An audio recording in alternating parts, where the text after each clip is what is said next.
ഏകദേശം ഒരു മാസം മുന്നേ എൻ്റെ വീട്ടില് കുറച്ച് ആളുകൾ വന്നു, 3 ആള്. നല്ല നമ്മുടെ നാട്ടിൽ ഉസ്താദിനൊക്കെ ഇടുന്ന മാതിരി നല്ല ഭംഗിയുള്ള തൊപ്പിയൊക്കെ ഇട്ടിട്ട്, പിന്നെ നമ്മളെ ഉസ്താദ്മാരൊക്കെ ശംസുലുലമയും AP ഉസ്താദൊക്കെ ഓലൊക്കെ തലയിക്കെട്ടും, തൊപ്പിന്റെ താടിയൊക്കെ അങ്ങനത്തെ താടി, പിന്നെ ഈ പാകിസ്ഥാനികളൊക്കെ മാതിരി ഒരു ജുബ്ബയൊക്കെ ഇട്ടിട്ട് 2-3 ആൾക്കാർ. ഇവര് എന്റെ വീട്ടിൽ വന്നു. ഞാൻ കയറിയിരിക്കുന്നൊക്കെ പറഞ്ഞ് ഹോർലിക്സ് ഒക്കെ കലക്കി കൊടുത്ത്. അപ്പൊ ഇവര് പറഞ്ഞു, പിന്നെ ഞങ്ങള് ഇസ്ലാമിന്റെ പ്രചരണത്തിന് ഇറങ്ങിയതാന്ന് പറഞ്ഞു. എനിക്ക് ഇവരെ കണ്ടപ്പോ നല്ല പണ്ഡിതന്മാരാണ്, നല്ല സുന്നി, നല്ല നിസ്കാരത്തായമ്പൊക്കെ ഉണ്ട് വലിയ. അപ്പൊ ഞാൻ നല്ല ടീമാണ് വിചാരിച്ച് വെള്ളമൊക്കെ കലക്കി കൊടുത്ത്. ഇവര് പറഞ്ഞു, പിന്നെ ഞങ്ങൾ ഇസ്ലാമിന്റെ ഒരു പരിപാടി ഇവിടെ വെള്ളോട്ടുപാറ, ഇവിടുന്ന് 1/2 കിലോമീറ്റർ പോയാൽ മതി, അവിടെ വെക്കണുണ്ട്, നിങ്ങൾ കുടുംബസമേതം വരണം, അവിടെ പിന്നെ പല പണ്ഡിതന്മാരും വരും എന്നൊക്കെ പറഞ്ഞിട്ട് ക്ഷണിക്കാൻ വന്നിരുന്നു. അത് ഈ തൂര് പഞ്ചായത്തിലും പാണ്ടിക്കാട് പഞ്ചായത്തിന്റെയും എല്ലാ വീടുകളിലും അവരെത്തിയിട്ടുണ്ട് എന്നാണ് അറിഞ്ഞു. ഏതായാലും പിന്നെ നല്ല മനുഷ്യന്മാര് കണ്ടാല്, നല്ല തൊപ്പി ഒക്കെ കണ്ടാൽ നല്ല മനുഷ്യൻ, നമ്മുടെ സുന്യാളെ മതി. അപ്പൊ ഇവിടെ വന്നപ്പോഴാണ് ഇപ്പൊ ഇത് പറയണത് അത് തെബിലീഗാരാണ്. ഞാൻ അന്ന് ആ ടീമിനോട് ചോദിച്ചു, നിങ്ങൾ ഏതാണ്, ഇസ്ലാമാണെന്ന് പറഞ്ഞിട്ട് കാര്യമില്ല, ഇസ്ലാമിൽ ഒരുപാട് സംഘടനകളും പ്രസ്ഥാനങ്ങളും ഉണ്ടല്ലോ, നിങ്ങൾ ഏതാ ടീം എന്ന് ചോദിച്ചപ്പോ പറഞ്ഞു ഞങ്ങൾക്ക് സംഘടന ഇല്ല, ഞങ്ങൾക്ക് പാർട്ടില്ല, ഞങ്ങൾ ഇസ്ലാമാണ് അങ്ങനെ പറഞ്ഞു. എന്നാലും ഒരു പേരുണ്ടാവുമല്ലോ എന്ന് പറഞ്ഞപ്പോ അവർ പറഞ്ഞു ഞങ്ങൾ ആളുകളൊക്കെ തെബിലീഗാര് എന്ന് പറയലുണ്ട്. അപ്പൊ ഇവിടെ വന്ന് പത്തഫരി ഉസ്താദ് പറഞ്ഞപ്പോൾ എനിക്ക് മനസ്സിലായത് അതായിരിക്കും ആ ടീം. സത്യത്തിൽ എന്താണ് അവർക്കുള്ള കുഴപ്പം? നല്ല താടിയുണ്ട്, നല്ല നിസ്കാരത്തായ്മ ഒക്കെ ഉണ്ട്, സലാത്തുമാരി ഉണ്ട് കയ്യിൽ. എന്താണ് അവർക്കുള്ള കുഴപ്പം? സുന്നികളിൽ നിന്ന് എന്താണ് അവരുടെ വ്യത്യാസം?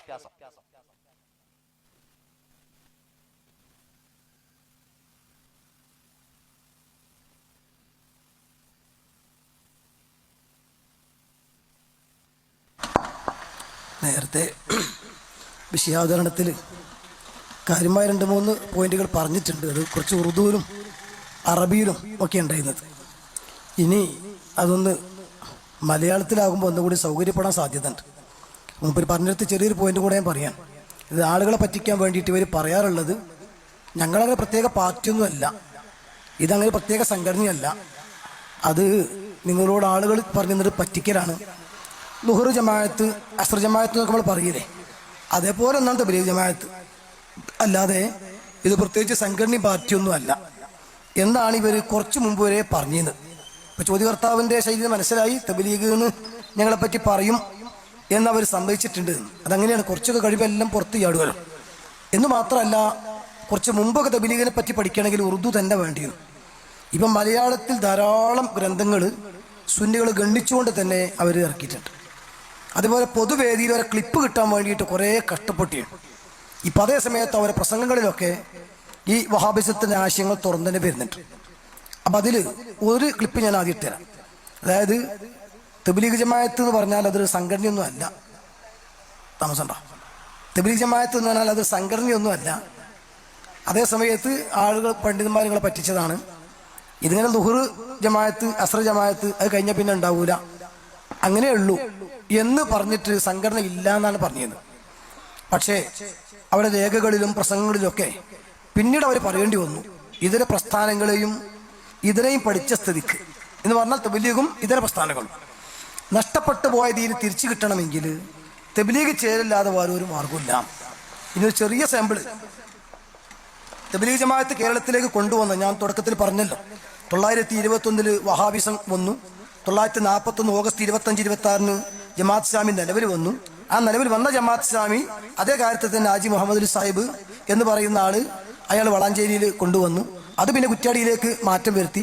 അവിടുന്ന് ഇമ്പർമ കയറിയിട്ട് ബലമായി തന്നെ കുത്തുമ നിർവഹിച്ച് കുറ്റ്യാടി ഇളക്കി. അങ്ങനെ ജമാഅത്ത് ഇസ്ലാമി വന്നെന്ന് പറയും. ഇതേപോലെ 50കളിലാണ് തബ്ലീഗ് ജമാഅത്ത് എന്ന് പറഞ്ഞ പ്രസ്ഥാനം കേരളത്തിലേക്ക് വന്നത്. അത് കൊണ്ടുവന്നത് കാഞ്ഞാറുകാരനായ മൂസ മൗലവിയാണ്. അയാൾ മരിച്ച പത്രത്തിന്റെ റിപ്പോർട്ടാണിത്. ഇത് മലയാള മനോരമയാണ്. പിന്നെ 2002 നവംബർ 5 വെള്ളിയാഴ്ചയിലെ മനോരമ. ആ മനോരമയിൽ ഒരു ഫോട്ടോ കൊടുത്തിട്ട് പറയുന്നു, കാഞ്ഞാർ മുഹമ്മദ് മൂസ മൗലാനക്ക് കണ്ണീരോടെ വിടാം. ആലുവ അന്തരിച്ച തബ്ലീഗ് ജമാഅത്ത് കേരള അമീർ കാഞ്ഞാർ മൂസ മൗലാന 72ന്റെ മൃതദേഹം എടത്തല ജമിയത്തുൽ കൗസരിയ കൊമ്പോണ്ടിൽ കബറടക്കം നടത്തി.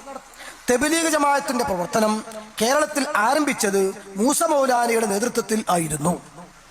അപ്പം കേരള അമീറാണ് ഇദ്ദേഹം. ഇതേപോലെ ജില്ലക്ക് അമീർ, നമ്മളത് ഇംഗ്ലീഷിലോ അറബിയിലോ ഒക്കെ പറയും, മറ്റു ഭാഷയിൽ പറയും. ഇവര് സെക്രട്ടറി പ്രസിഡന്റ് പകരം അമീർ എന്ന് പറയും. ഇത് ശരിക്കും ഒരു സംഘടനാ സെറ്റപ്പും നിയമങ്ങളും വ്യവസ്ഥകളും പോകുന്ന അമീർ പാലിക്കേണ്ട നിയമങ്ങളും ഒക്കെ വളരെ വ്യക്തമായി ചേബാത്ത് എന്ന് വേറെ പുസ്തകം ഉണ്ട് ഉറുദുവിൽ, അതിന് മലയാളം ഇറങ്ങിയിട്ടുണ്ട്. അപ്പൊ ശരിക്കും ഒരു പുതിയ സംഘടന തന്നെയാണ് ഇത്. ഇനി അതൊന്നുകൂടെ മനസ്സിലാക്കാൻ പറയുകയാണ്, തബ്ലീഗ് ജമാഅത്ത് ഉണ്ടാക്കിയ ആള് നേരത്തെ ഞാൻ പറഞ്ഞല്ലോ, ഷാ മുഹമ്മദ് ഇല്യാസ് കാന്തലവിയാണ്. അദ്ദേഹം തന്റെ ശിഷ്യനോട് പറഞ്ഞതായിട്ട് ദീനി ദഅവത്ത് എന്ന് പറയുന്ന ഒരു പുസ്തകമുണ്ട്. അതിൽ 124-ാമത്തെ പേജ് നോക്കിയാൽ അതിൽ കാണാം അദ്ദേഹം തന്റെ ശിഷ്യനോട് പറഞ്ഞൊരു വാക്ക്, സഹീറുൽ ഹസൻ മേരാ മുദ്ദ കോയി പാത്താനഹി, എന്റെ പ്രിയപ്പെട്ട സഹീറുൽ ഹസൻ, എന്റെ ലക്ഷ്യം എന്താണ് എന്ന് ആർക്കും മനസ്സിലായിട്ടില്ല. ലോക സമചിത്തെ തഹരീക്കെ സ്വലാത്ത് ഹേ, ആളുകളെ പൊതുവെ മനസ്സിലാക്കിയത് ഒരു നിസ്കരിപ്പിക്കുന്ന പാർട്ടിയാണ് എന്ന. മേ കസംസേ കഹതാ ഹൂം, ഞാൻ സത്യം ചെയ്ത് പറയട്ടെ, ഹേ ഹർഗീസ് തഹരീക്കെ സ്വലാത്ത് നഹി, ഇതൊരിക്കലും നിസ്കരിപ്പിക്കുന്ന പാർട്ടിയെ അല്ല, ഇത് നിസ്കരിപ്പിക്കുന്ന പാർട്ടിയെ അല്ല. ഏക് റോസ്, ഒരു ദിവസം ബഡി ഹസ്രത്ത് സെ ഫർമായ, അതീവ ദുഃഖത്തോടുകൂടി അദ്ദേഹം പറഞ്ഞു, മിയാ സഹീറുൽ ഹസൻ, നമ്മളെ മലപ്പുറം ഭാഷയിൽ അർത്ഥം വെച്ചാൽ എന്റെ പ്രിയപ്പെട്ട അത്തൻകുട്ടിയെ എന്നാൽ എന്റെ പ്രിയപ്പെട്ട സഹീറുൽ ഹസ, ഏക് നയി ഖൗം പൈദാ കർനി ഹേ, ഒരു പുതിയ ടീം ഉണ്ടാകേണ്ടിയിരിക്കുന്നു, അതാണ് ലക്ഷ്യം. അതാണ് മൗദൂദി സാഹിബ് പറഞ്ഞത്. അങ്ങനെ തന്നെയാണ്. പരമ്പരാഗതമായി വന്ന ഇസ്ലാമിന്റെ മാല എന്റെ പെരടിയിരുന്ന് പൊട്ടിച്ചെറിഞ്ഞു. ജമാഅത്ത് സ്വാമിയിൽ പറഞ്ഞു, ഞാൻ അക്ഷരാർത്ഥത്തിൽ ഒരു പൊതുവിശ്വാസിയായിട്ടുണ്ട്. അപ്പൊ സെയിം അതേ വർത്താനം മറ്റൊരു ഭാഷയിൽ ആണ് തബ്ലീഗ് ജമാഅത്തുകാരൻ പറഞ്ഞത്. ഇനി പറഞ്ഞത് മലയാളത്തിൽ ആദ്യം അയാളെന്ന് വയലുണ്ട്. ഇത് തബ്ലീഗ് ജമാഅത്ത് എന്ന് പറഞ്ഞാൽ അതെന്തല്ല, അതങ്ങനെ പ്രത്യേക സംഘടനയൊന്നുമല്ല, അത് നിങ്ങൾ തെറ്റിദ്ധരിപ്പിച്ചതാണ് എന്നൊക്കെ ആദ്യം പറയുന്നുണ്ട്. എന്നിട്ട് പിന്നീട് അയാൾ മറ്റൊരു പ്രസ്ഥാനത്തിൽ പറയുന്നുണ്ട്, നിങ്ങൾക്ക് രക്ഷപ്പെടണം, നഷ്ടപ്പെട്ടതിന് തിരിച്ചു കിട്ടണമെന്നുണ്ടെങ്കിൽ ഈ തബ്ലീഗ് കൂടെ അല്ലാതെ യാതൊരു മാർഗവും ഇല്ല എന്നും പറയുന്നുണ്ട്.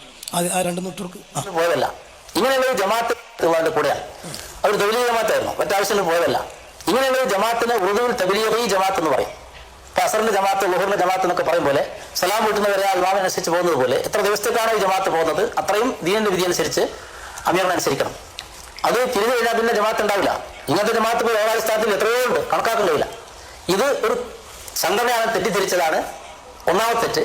അത് നന്നായി പഠിക്കാതെ മറ്റുള്ളവർ തെറ്റിദ്ധരിച്ചാണ് അക്ഷന്തവ്യമായ രണ്ടാമത്തെ തെറ്റ്. ഒരു മിനിറ്റ്, ഇപ്പൊ പറഞ്ഞത് തബ്ലീഗ് ജമാഅത്ത് എന്ന് പറഞ്ഞാൽ പ്രത്യേക പാർട്ടി അല്ല. അത് ലുഹറിന്റെ ജമാഅത്ത്, അസ്ർ ജമാഅത്ത് എന്ന് പറയുമ്പോൾ ജമാഅത്താണ്. അത് പിന്നെ സലാം വീട്ടിൽ പിന്നെ ഇല്ല, പിന്നെ ജമാഅത്ത് അസ്ർ ജമാഅത്ത് എന്നില്ലല്ലോ.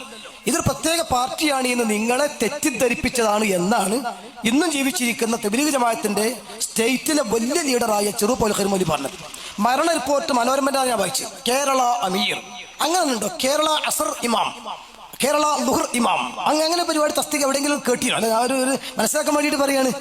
അപ്പൊ ഇതാണ് ഇവരുടെ നിഫാഖ് എന്ന് പറയുന്നത്. ആളുകളെ പറ്റിക്കുക, എന്താണ് സംഭവം എന്നുള്ളത് ആളുകൾക്ക് അറിയാതെ. ഇനി മറ്റൊരു റിപ്പോർട്ട് കൂടെ വായിക്കാം കൂട്ടത്തിൽ. തബ്ലീഗ് സമ്മേളനം തുടങ്ങി, മാതൃഭൂമിയുടെ റിപ്പോർട്ട് അതിൽ വായിക്കണം. ഇത് 1985 ഏപ്രിൽ 14 മാതൃഭൂമിയാണ്, പത്തനംതിട്ട. 2 ദിവസം നീണ്ടു നിൽക്കുന്ന തബ്ലീഗ് സമ്മേളനം പത്തനംതിട്ട മുഹീദ്ദീൻ ജുമാ മസ്ജിദ് അങ്കണത്തിൽ പടുത്തുയർത്തിയിട്ടുള്ള താൽക്കാലിക പന്തലിൽ ശനിയാഴ്ച പുലർച്ചെ ആരംഭിച്ചു. ഖത്തീബ് MB അബ്ദുൽ ഖനി അലീം സമ്മേളനം ഉദ്ഘാടനം ചെയ്തു. കേരള അമീർ അൽഹാജ് മുഹമ്മദ് മൂസ മൗലാന പ്രസംഗിച്ചു. രാവിലെ നടന്ന തബ്ലീഗിന് കെ അബ്ദുൽ സത്തർ നേതൃത്വം കൊടുത്തു. ഇങ്ങനെ ഒരു ജില്ലാ അസ്ർ നിസ്കാരം, ഒരു സ്റ്റേറ്റ് ലുഹർ നിസ്കാരം, ഇങ്ങനെ ഒരു സംവിധാനം ഉണ്ടോ നിങ്ങൾ? ഇതിനാണ് പച്ചമലയാളത്തിൽ ആളെ പൊട്ടീസാക്കുക എന്ന് പറയുന്നത്. ഇതൊരു പുതിയ പാർട്ടിയാണ്, ഒരു പുത്തൻ പ്രസ്ഥാനമാണ്.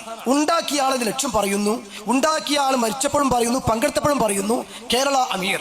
ഈ രീതിയിൽ ആളുകളെ പറ്റിക്കുന്ന പരിപാടിയാണ് സത്യത്തിൽ. പക്ഷേ ആളുകളോട് പറയുമ്പോൾ അത് പറഞ്ഞങ്ങൾക്ക് മനസ്സിലാവൂല, മനസ്സിലാക്കി തരാൻ കഴിയില്ല. അങ്ങനെ വരലാണ്. ഇയാൾ തന്നെ പറയുന്നുണ്ട്, ഇത് ഞാൻ ദൈവബന്ധ് പോയി തബ്ലീഗ് പഠിക്കാനായിട്ട് പോയതാണ്. ഞാനും അവിടെ തന്നെ പോയത് തബ്ലീഗ് ജമാഅത്ത് പഠിക്കാൻ വേണ്ടിയിട്ട്. അങ്ങനെ പക്ഷെ അയാൾ ഫുള്ള് നിന്ന് ദൈവബന്ധിയായിട്ട് ഇറങ്ങി. ഞാൻ ഇതെന്താണ് കള്ളി പഠിക്കാൻ വേണ്ടിയിട്ട് 1-2 ആഴ്ച പോയിട്ട് അവിടെ താമസിച്ച് പഠിച്ചു. അപ്പൊ ഏതായാലും ഞാൻ ചുരുക്കത്തിൽ അയാൾ പറയുന്നത് അങ്ങനെ. എന്നിട്ട് ഉസ്താദ്മാർക്ക് മനസ്സിലാക്കി തരാൻ കഴിഞ്ഞില്ല. അവസാനം ഇയാൾ ബിസ്ക്കറ്റ് ദ്വാർന്ന് അങ്ങനെ കുറച്ച് കാര്യം അത് എനിക്ക് മനസ്സിലായിട്ടില്ല, നിങ്ങൾക്ക് പറഞ്ഞു തരാനും കഴിയില്ല. അതായത് മാറാത്ത രോഗത്തിൽ കിട്ടാത്ത മരുന്ന് എനിക്ക് പറയാറുണ്ട്. കാരണം ഞാൻ പഠിക്കാൻ വേണ്ടിയിട്ട് ദൈവത്തിൽ പോയി 2 വർഷം താമസിച്ചിട്ടുണ്ട്. മഹാന്മാരായ ഉസ്താദന്മാർ എന്നെ മനസ്സിലാക്കാൻ ഒരുപാട് ശ്രമിച്ചിട്ടുണ്ട്. ഗഹനമായ വിഷയങ്ങളായതുകൊണ്ട് എന്റെ ചെറിയ മനസ്സിന് താങ്ങാൻ കഴിയാത്തതുകൊണ്ട് അവർ പ്രത്യേകം അല്ലാഹുവിൽ നമസ്കരിച്ച് ദുആ ചെയ്ത് അങ്ങനെ മനസ്സിലാക്കി തന്ന കാര്യങ്ങളുണ്ട്. അതൊന്നും എനിക്ക് പറഞ്ഞു തരാൻ കഴിയില്ല, കേൾക്കുന്നവർക്ക് മനസ്സിലാക്കാൻ കഴിയില്ല. അത്ര ഗഹനമാണ് ഈ വിഷയം. അതായത് എന്താ നോൽക്ക് പറയാനും കഴിയൂല, നമുക്ക് തിരിയാനും കഴിയൂല. ഇനിയിപ്പോ നമ്മൾ ചെയ്യാം. ഇനിയിപ്പോൾ നമ്മൾ എന്താ ചെയ്യുക? ഇത് ഞാൻ ഉറുദു വായിച്ചിട്ടാ പറയുന്നെങ്കിൽ അത് ഹീഹുവർ അയാൾ പൊട്ടിസാക്കിയതാന്ന് പറയും. ഇപ്പൊ പച്ച മലയാളത്തിലാണ് പ്രായം ചെന്ന മൂല്യര് പറയുന്നത്, മൗലവി പറയുന്നത്. അത് ചുക്കോളിങ്ങൾ. അപ്പൊ 2 പോയിന്റ്. ഒന്ന്, തബ്ലീഗ് ജമാഅത്ത് ഒരു സംഘടന അല്ലെങ്കിൽ ഒരു പ്രസ്ഥാനം ആണ് എന്ന് നമ്മൾ സുന്നികൾ പറഞ്ഞ് വെറുതെ തെറ്റിപ്പതിരിപ്പിച്ചതാണ് എന്നൊരു കളവ്. 2, അയാൾ തന്നെ പറയുന്നു ഇത് നിങ്ങൾക്ക് മനസ്സിലാക്കി തരാൻ കഴിയുന്നില്ല, അങ്ങനത്തെ സാധനമാണ്. ഇനി മൂന്നാമത്തൊന്നും കൂടെ അയാൾ തന്നെ പറയുന്നുണ്ട്, നിങ്ങൾക്ക് മതം കിട്ടണോ ഇതര പ്രസ്ഥാനങ്ങൾ എന്ന് പറഞ്ഞാൽ സുന്നി മറ്റ് സാധനമൊക്കെ ഇതിനൊക്കെ പഠിച്ച സ്ഥിതിക്ക് യഥാർത്ഥ മതം എന്ന് പറഞ്ഞാൽ നഷ്ടപ്പെട്ടു പോയ മതം, നേരത്തെ വലിയ ഉസ്താദ് അവിടെ പറഞ്ഞല്ലോ, മർക്കാലി തന്ന മതം, അമർത്തപ്പാപ്പ തന്ന മതം, വഹൂമ തന്ന മതം, ആ നഷ്ടപ്പെട്ട മതം തിരിച്ചു കിട്ടണമെങ്കിൽ തെബലീഗ് കൂടെ അല്ലാതെ മാർഗ്ഗമില്ല. അതുകൊണ്ട് ഇട്ട് കൊടുക്കുക കേട്ടോ. നഷ്ടപ്പെട്ടു പോയ ദീൻ തിരിച്ചു കിട്ടണമെങ്കിൽ ഇതര പ്രസ്ഥാനങ്ങളെയും ഇതും പഠിച്ച സ്ഥിതിക്ക് തബ്ലീഗിന്റെ മാർഗം സ്വീകരിക്കല്ലാതെ വേറെ യാതൊരു വഴിയില്ല. കണ്ണുകള് അപ്പൊ ചോദ്യത്തിന്റെ ഒന്നാം ഭാഗത്തിന് മറുപടി, അതായത് ഞങ്ങൾക്ക് പാർട്ടിയൊന്നും ഇല്ലാന്ന് പറഞ്ഞാൽ ശരിയല്ല, പാർട്ടി ഉണ്ട്. പിന്നെ ഇപ്പൊ എന്താ അവർക്ക് കുഴപ്പമെന്നുള്ളതാണ്. ആ കുഴപ്പം ഞാൻ നേരത്തെ വരമൊഴി ഞാൻ വായിച്ചിട്ടുണ്ട്. അതായത് മുത്തറസൂലുള്ളാഹി തങ്ങളെ എങ്ങനെയൊക്കെ തരം താഴ്ത്താൻ കഴിയോ അങ്ങനെയൊക്കെ തരം താഴ്ത്തും. അത് പലതുകൊണ്ടും തരം താഴ്ത്തും. ആ കൂട്ടത്തിൽ ആ റസൂലുള്ളാഹി തങ്ങൾ പഠിപ്പിച്ച സുന്നത്ത്, അഹ്ലുസുന്നത്തി വൽ ജമാഅത്തിന്റെ ആശയാദർശങ്ങൾ, ഈ ആശയാദർശങ്ങളിൽ പെട്ട പലതും സുന്നികളും നോൺ സുന്നികളും തമ്മിൽ തർക്കത്തിലിരിക്കുന്ന ഒട്ടനവധി വിഷയങ്ങൾ. അതിപ്പോ സാധാരണക്കാരെ ബാധിക്കുന്ന ഒരു വിഷയം പറയാം. നമ്മളൊക്കെ ഇപ്പം മരിച്ചാൽ, അല്ലെങ്കിൽ നമ്മുടെ മാതാപിതാക്കളൊക്കെ മരിച്ചാൽ നമുക്കൊരു പ്രതീക്ഷ എന്താണ്? മുഅ്മിനീങ്ങൾ വരും, തങ്ങന്മാര് വരും, ഉസ്താദ്മാര് വരും, ഫാത്തിഹ ഓതും, യാസീൻ ഓതും, ഇഖ്റഉ അലാ മൗതാക്കും സൂറത്തെ യാസീൻ, മരിച്ചവരുടെ പേരുള്ള യാസീൻ ഓതണം. ഇത് റസൂലുള്ളാഹി തങ്ങൾ പഠിപ്പിച്ചതാണ്. കാനത്തുൽ അൻസാറു ഇദാ മാതലഹുൽ മയ്യിത്തു യഖറഊന ഖുർആൻ. ഇവർ സ്വഹാബത്തുമാരുടെ ഒരു കൂട്ടത്തിൽ ആൾ മരിച്ചാൽ ഖുർആൻ ഓതിയിരുന്നു. ഇതനുസരിച്ച് നമ്മൾ ഓതും. എന്നാൽ ആ ഖുർആൻ ഓത്തും ദിക്റും ഒന്നും വഹാബികൾക്ക് പറ്റൂല, മൗദൂദികൾക്കും പറ്റൂല. സെയിം തെബലീഗിൽ അങ്ങനെ തന്നെയാണ്.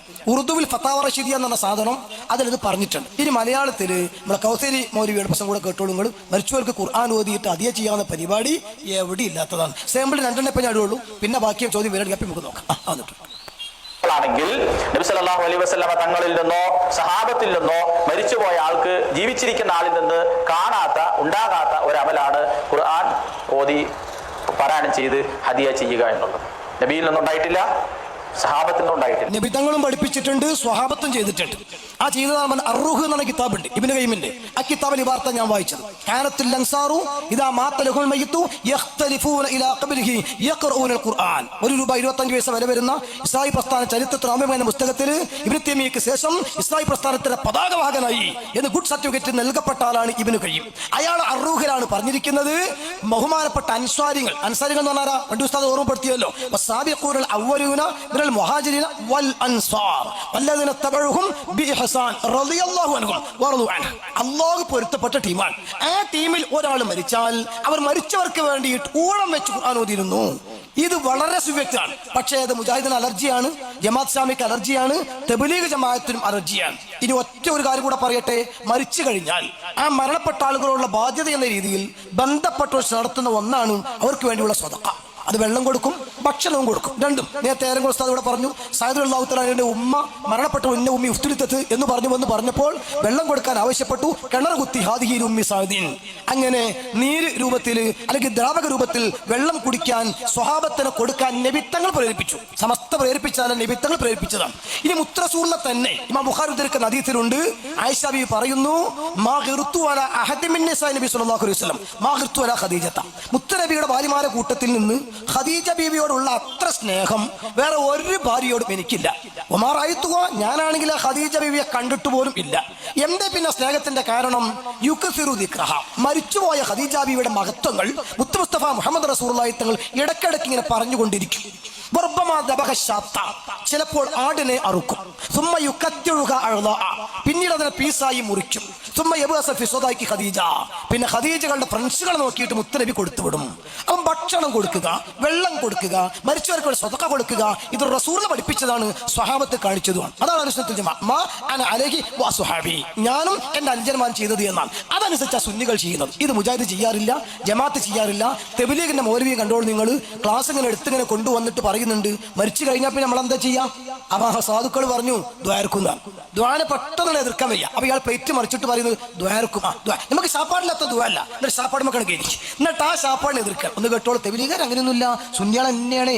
നേരത്തെ മുപ്പര് ചോദ്യകർത്താവ് പറഞ്ഞല്ലോ, നല്ല അത് അവിടെ സംശുലമ ഈ കെ ഉസ്താദ് പറഞ്ഞേക്കാൾ നല്ലത് ഈ കെ മൗലവിന്റെ തലീക്കെട്ട് എന്ന് പറയാനായിരിക്കും നല്ലത്. കെ മൗലവിന്റെ തലീക്കെട്ട് ഒക്കെ ഉണ്ടായിരുന്നു. തൊപ്പിയുണ്ട്, വാല് വെച്ച തലീക്കെട്ടുണ്ട്, കണങ്കാലിന്റെ മധ്യം വരെ തുണിയുണ്ട്. കണ്ടാൽ പക്ക സുന്നിയായിട്ടാണ് കെ മൗലവി ഉള്ളത്, പക്ക മൗലവി ഉള്ളത്, MCC മൗലവി ഉള്ളത്. ഇവരൊക്കെ അങ്ങനെ തന്നെയായിരുന്നു ആദ്യം. പിന്നെ ഇങ്ങനെ കോലം പറഞ്ഞിട്ട് വരലാണ്. ആ മറിയലാണ് ഇപ്പൊ തെബലീഗിനുള്ളത്. അപ്പൊ അത് കേട്ടോളി മൗലവിന്റെ പ്രശ്നം. കാരണം കബറടക്കി കഴിഞ്ഞാൽ പിന്നെ നമ്മുടെയൊക്കെ നാട്ടിലൊരു പ്രത്യേകതയുണ്ട്. മൂന്നാമത്തെ ദിവസം ഉണ്ടാവും, മൂന്നാമത്തെ ദിവസം ദ്വാരക്കലാണ്. കാരണം വൈകിട്ട് കഴിഞ്ഞാൽ നമുക്ക് ദ്വാരക്കൽ മാത്രമല്ല, ചാപ്പാടില്ലാത്ത ഒരു മിനിറ്റ്. നിങ്ങൾ ആ ദ്വായാണ് സാധുക്കൾ പറഞ്ഞത്. അപ്പൊ അതിനെ വിമർശിക്കാൻ അയാൾക്ക് വയ്യ. ഞാൻ കഥ പറയണില്ല. മുമ്പൊരാൾ ആനനെ ഉപന്യസിച്ചതേ, പിന്നെ തെങ്ങുമാരനെ കെട്ടുന്നത്, പിന്നെ തെങ്ങായി പോയല്ലോ ചർച്ച. ഇതുപോലെയാണ് സത്യത്തിൽ ഇനി ശാപ്പാടുമൊക്കെ എടുക്കാൻ. ഇതൊക്കെ പഴയ മുജാഹിദ് ഇറക്കിയ തന്ത്ര. പക്ഷെ ശാപ്പാടിന് കുറ്റം പറയാൻ തബ്ലീഗുകാർക്ക് അർഹത ഉണ്ടോ നിങ്ങൾ പറയും. നല്ലക്കാൻ പറയാണ്, ഇവരെ സമ്മേളനത്തിന് കിട്ടുന്ന അത്ര ശാപ്പാട് നമ്മുടെ സമയത്ത് കിട്ടും. നമ്മുടെ ഒറ്റ പൊതി ലാസ്റ്റ് നേരത്തെ മജിസ്നൂർ പറഞ്ഞു, മഹത്തുബദിയെ പറഞ്ഞു, ഒക്കെ ചെല്ലിക്കഴിഞ്ഞ് ലാസ്റ്റ് ഒരു പൊതി കിട്ടും. അത് പറ്റിയ തന്നെ തെബിലികാരുടെ സമയത്ത് പോയി നോക്കാൻ നിങ്ങൾ ചെല്ലുമ്പോൾ ഒരു വെൽക്കം വാട്ടർ, പിന്നെ ഇരുത്തിയ വാട്ടർ, പിന്നെ ഫ്രൂട്ട്സ്. ഞാൻ ഇത് ക്ലിപ്പ് പിടിക്കാൻ വേണ്ടി എൻ്റെ കുട്ടികളെ പറഞ്ഞേച്ചതാണ് ഞാൻ പറഞ്ഞു. അവർ പറഞ്ഞു തിന്നാൻ കുടിക്കാൻ ഇഷ്ടംപോലെ ക്ലിപ്പ് കിട്ടിയാണ്, കാരണം ഫോൺ ഒരു വാങ്ങിച്ചു. അങ്ങനെ നോക്കുമ്പം ആദ്യം കിട്ടിയ വെള്ളം കുടിച്ചു, പിന്നെ ജ്യൂസ് കുടിച്ചു, പിന്നെ ഫ്രൂട്ട്സ് കണ്ടപ്പോഴേക്ക് ബേജാറായി, കാരണം വയറ്റിൽ സ്ഥലമല്ല. അതും തിന്ന് നോക്കുമ്പോൾ പിന്നെ അപ്പുറത്ത് കരിയും പോലെ ഭയങ്കര സംഭവമാണ്. പിന്നെ മന്തി കുന്തിയൊക്കെ ഒന്നായിട്ട് വരുന്നുണ്ട്. ഇതാണ് ഇപ്പൊ വരുന്നത്. എന്നിട്ട് അവരാണ് ഈ ഇവിടുത്തെ സമ്മേളനത്തിന് ഇയാൾ പോയെന്ന് എനിക്ക് അറിഞ്ഞൂടാ, ഉണ്ടെങ്കിൽ അങ്ങനെ അവർക്ക് ഏകദേശം ഉണ്ടാകുക. അപ്പോ റസൂലുള്ളാഹിന്റെ സുന്നത്തും വിനയൊക്കെ പറയുന്ന അവരുടെ സമ്മേളനങ്ങളുടെ രൂപങ്ങൾ ഇങ്ങനെയൊക്കെ ഉണ്ടാകാറുള്ളത്. ഇനി അടിയും പിടിയും ഗ്രൂപ്പൊക്കെ ഉണ്ട്, അതൊക്കെ പിന്നെ പറഞ്ഞുതരാം. അപ്പൊ ഏതായാലും ചുരുക്കത്തിൽ ഇയാൾ ശാപ്പാടുമൊക്കെ കയറി പിടിച്ചു. ഇനി പറയുന്നത് കേട്ടോളി. സത്യത്തില് ഒരു ജനിച്ച വീട്ടിൽ ജനനത്തിന്റെ പേരിലോ മരിച്ച വീട്ടിൽ മരണത്തിന്റെ പേരിലോ ഇസ്ലാമിൽ ഒരു സൽക്കാരമില്ല. നമ്മൾ ആദ്യം മനസ്സിലാക്കുക. ഒരാളുടെ മരണത്തിന്റെ പേരിൽ സൽക്കാരം ഉണ്ടാക്കി കൊടുക്കുക എന്നുള്ള ഇസ്ലാമിലില്ല. അതൊക്കെ നമ്മൾ ഉണ്ടാക്കിയതാ. അല്ലല്ല, മുത്തറസൂലുള്ളാഹി തങ്ങൾ പഠിപ്പിച്ചതാണ് സൽക്കാരം എന്ന് പറയുക മാത്രം. അത് ഓരോ സ്ഥലത്തിലും ഓരോന്നല്ല പറയും. കല്യാണത്തിനും ചോറ കൊടുക്കണം, സൽക്കാരത്തിനും ചോറ കൊടുക്കണം. പക്ഷെ കല്യാണത്തിന് കല്യാണം എന്ന് പറയും, കല്യാണ സദ്യ എന്ന് പറയും, തക്കാരാകുമ്പോൾ തക്കാര ചോറ് എന്ന് പറയും. സംഗതിയൊക്കെ ഒന്നും. ഇതേപോലെ മരിച്ചതിന് ഭക്ഷണം കൊടുക്കുക, വെള്ളം കൊടുക്കുക, ഇതാ വിഷയം. അതിന്റെ തെളിവപ്പം നേരത്തെ ഞാൻ പറഞ്ഞത്. പിന്നെ ജനനത്തിന്റെ പേരിലില്ല. ഇനി ക്രമേണ ഇവരിപ്പോ മറ്റേ മുജാഹിദീങ്ങൾ ബാങ്ക് പോക്കിയില്ലേ, ഏത് ജനിക്കുന്ന കുട്ടിയുടെ വലത്തെ ചെവിയിൽ ബാങ്കും ഇടത്തിൽ ഇക്കാമത്തും അതിങ്ങനെ അവർ കൊടുത്തു വന്നു. പിന്നെ ജക്കസലായുള്ള കസമാല് പറഞ്ഞു ബാങ്ക് ഉണ്ട്, ഇക്കാമത്തില്ല എന്ന് പറഞ്ഞു. പിന്നെ പറഞ്ഞു ഇക്കാമത്തില്ല എന്ന് പറഞ്ഞു. പിന്നെ തിരുത്തം പറഞ്ഞു ഒലിവി വന്നു. ഇങ്ങനെ ഇപ്പൊ എന്തൊക്കെയായതെന്നുള്ള കാക്ക നടത്തം മറിച്ച മതി വെക്കെന്നറിയില്ല. അങ്ങനെയല്ലേ എന്നതുപോലുള്ള തുറപ്പടാണ് ഇത്. എന്ത് ശാപ്പാടില്ല, ജനിച്ചതിന്റെ പേര് ശാപ്പാടില്ല. നിങ്ങൾ ആലോചിക്കുക, അതല്ലേ കുട്ടി അക്കീക്കാർക്ക് എന്ന് പറയുന്നത് ആലോചിക്കുന്നത്. ഈ അക്കീക്കാർത്തിട്ട് എന്താ പറയേണ്ടത്, കോഴിക്കോട് വിട്ടാക്കല. ഇത് മനുഷ്യന്മാർക്ക് തിന്നാൻ കൊടുക്കാറില്ല, അതിനല്ലേ ശാപ്പാട്. അത് തമിഴായി പോയി മാത്രം. തിന്നാൻ കൊടുക്കാതെ മലയാളത്തിൽ ശാപ്പാട് തമിഴ്, ഇത്രയേ ഉള്ളൂ. അപ്പൊ ചുരുക്കി പറഞ്ഞാൽ തബ്ലീഗ് ജമാഅത്തിന്റെ ഒപ്പം ഇങ്ങനെ കൂടി നടക്കുക. എന്താ അവർക്ക് കുഴപ്പം? ഇതറിയാത്ത ആളുകൾ എങ്ങനെ ചിന്തിച്ചിട്ടുണ്ടാവില്ല. അത് ഇന്ന് അതിനാണ് നമ്മൾ മുഖാമുഖം വെച്ച് ഇതൊക്കെ ചോദിക്കാൻ വേണ്ടിയിട്ടും ഇത് അവസരമാക്കി. അപ്പൊ ഇന്ന് ചിന്തിക്കുക, ശരിയാട്ടോ, ഇവരെല്ലോ ശാപ്പാട് ഉണ്ടാക്കുന്നുണ്ട്. മുത്തനബി ഖദീജാവിന്റെ പേര് കൊടുത്തിട്ടുണ്ട്, സൈദുല്ലാഹിന്റെ ഉമ്മാന്റെ സലദാന് കൊടുത്തിട്ടുണ്ട്, സ്വഹാബത്ത് ചെയ്തിട്ടുണ്ട്. ഇവർക്ക് ഖുർആനൊന്നുമില്ലല്ലേ? മരിച്ചവർ തേങ്ങാപ്പൂടും കൂടി കിട്ടൂലല്ലേ? ഇവരപ്പം നടന്നാലും നമുക്ക് മക്കളൊക്കെ നമ്മളെ ഒരു കുലായും കൂടി ഉണ്ടാക്കൂലല്ലേ? ചിന്തിച്ചോടി. അത് പിന്നെ ചിന്തിച്ച് കബറിൽ കിടന്ന് ചിന്തിച്ച് ആത്താഹയാത് മുജുക്കോ ഗുസറാഹു വാസമാന ഏ ബാഹുക്കി ബഹാരിയോ സുബുക്ക ചഹാജ പോയ ബസ്സിന് കയ്യാട്ടിയിട്ട് കാര്യം ഉണ്ടാവൂല. അള്ളാഹു നന്നാക്കി തട്ടെ.